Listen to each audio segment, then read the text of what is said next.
So, since this show is called Reliable Sources, let's talk about some of the administration's sloppiness and why this matters. Accuracy is part of the job for doctors, for engineers, for reporters, for lots of people. Every time I make a mistake or I have to run a correction, I am mortified. But it doesn't seem to be true for the White House. The president's spelling mistakes are infamous at this point. Just a couple from the past couple days here. Shady Comey misspelled on Twitter. There's also factual errors. Let me show you one about Key West. The president went to Key West on Thursday. Then on Saturday, he said, I had a great time there yesterday. He meant 2 days ago. You know, we could go on and on with these. A special counsel spelled the wrong way instead of the special counsel Mueller. There's all of these examples of the errors that he shares on Twitter.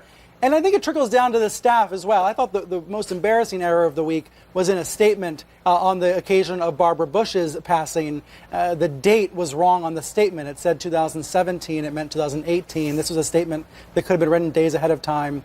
I would have been happy to proofread it for them or fact check it for them. I just wonder what the panel thinks of this, because I know this is not the most important issue in the world, but I do think it's important because it speaks to, if you can't get the small stuff right, can you get the big stuff right, like a North Korea summit? Ed, do you agree? Does this matter? Does this matter at all? I mean, I think it's more of a reflection of the way this White House operates, which, among other things, is seat-of-the-pants fashion. And, you know, we all know from running news organizations and being part of news organizations that you make the most errors when you're flying off on deadline or you know, there's not an orderly process. And I think that's really more what this is an indication of than a critical national issue around spelling. Yeah, it's not number one, but does it matter, John? Of course it does. Look, tone comes from the top. That's the key thing in any organization. So if the president has an untidy mind, isn't paying attention to details or pesky things like facts, it flows through the organization. And look, while I think we have greater roles and responsibilities than being the grammar police for the presidency, it's worth assuming that the president of the United States should be held to at least the same standard as a cub reporter.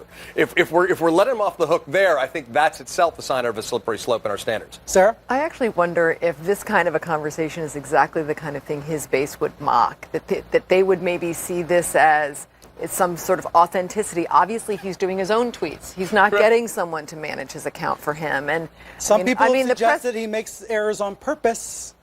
On purpose, in order to appeal to ordinary folks who everybody does. Maybe he's trying to look. Maybe it works for him. I mean, obviously, those kinds of things work for him in a way that doesn't resonate with this panel. But I think that there could be a real either deliberate effort to do that, or it's just something that shows, hey, I'm busy, I'm doing a lot of things, so what if I have a misspelling or two? I mean, that is a Trumpism. I think we should all be more concerned with the facts than the spelling. Yeah. And the issue with the tweet this morning about Chuck Todd talking about denuclearization is a real question about whether that's accurate or not. What the North Koreans mean by denuclearization is very different from what the Americans mean. So those issues, I think, even though it's on Twitter and it's just a tweet, those are important issues that are at stake. Precision matters in policy. Governing is not the same thing as grandstanding.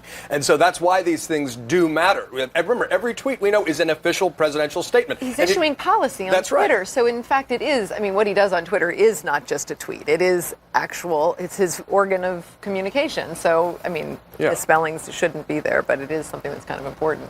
Right. Quick break here. Everybody stick around.